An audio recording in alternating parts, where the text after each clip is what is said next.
আমি অবাক হয়ে যাই, আমার নবী এত সুন্দর দেখতে ছিলেন, তার নমনীয়তা, তার ভদ্রতা একেবারে চরম পর্যায়ের ছিল, আল্লাহর নবীর ব্যবহার ছিল এত সুন্দর, এরপরেও এই ব্যক্তিটাকে পাগল কেন বলা হচ্ছে? আমি বুঝতাম না, ছোটবেলায় আমাকে ভাবিয়ে তুলতো, কিন্তু এখন বুঝতে পারছি তারা কেন আমার নবীকে পাগল বলতো। কারণ আমার নবী এমন এমন কথা তদানীন্তন যুগে শুনিয়েছিলেন যেগুলো তদানীন্তন সময়ের মানুষের কাছে কল্পনা ছিল এবং পাগলের প্রলাপ মতোই ছিল। যেমন একটা আয়াত আমি আপনাদেরকে শোনাই। আল্লাহ বলছেন সূরাতু আল হাদিদের 25 নম্বর আয়াত, আল্লাহ বলছেন ওয়াআউযালনাল হাদিদা ফীহি বাসুন শাদীদ। আল্লাহ বলছেন আমি আল্লাহ উপর থেকে, মহাবিশ্ব থেকে পৃথিবীতে লোহা অবতীর্ণ করেছি, আর লোহার মধ্যে আছে প্রচণ্ড শক্তি। ভালো করে শুনবেন।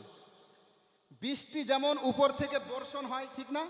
বৃষ্টি যেমন উপর থেকে বর্ষিত হয়, তো আল্লাহ এই রকম শব্দ ব্যবহার করেছেন, বলছে আমি আল্লাহ উপর থেকে লোহা অবতীর্ণ করেছি, এর মধ্যে আছে প্রচণ্ড শক্তি। এখন তদানীন্তন সময়ের লোক চিন্তা করলো, এ আবার কেমন নবীরে বলছে লোহা নাকি ওপর থেকে নাজিল করা হয়েছে, এটা আবার কেমন কথা? আমার মনে হয় আমার নবীকে যারা এই জাতীয় আয়াত শোনানোর কারণে পাগল মনে করেছিল, তারা যদি এই সময় বেঁচে থাকতো তাহলে অবশ্যই মুসলমানদের যারা ধর্মগুরু তাদের হাতে হাত দিয়ে কালিমা পড়ে ইসলাম গ্রহণ করত। কারণ যদিও তদানীন্তন সময়ে বিষয়টা আমাদের সামনে স্পষ্ট ছিল না, কিন্তু আধুনিক বিজ্ঞান বিষয়টা স্পষ্ট করে দিয়েছে। বিজ্ঞান বলছে এই যে লোহা, পৃথিবীর বিভিন্ন প্রাকৃতিক উপাদান আছে না, এর মধ্যে একটা শক্তিশালী উপাদান হলো লোহা। বিজ্ঞান বলছে 19 শতাব্দীর দিকে আবিষ্কার। বিজ্ঞান বলছে এই লোহা পৃথিবীর কোনো উপাদান না, যদিও পৃথিবীর উপাদান, কিন্তু তৈরি হয়েছে পৃথিবীতে না।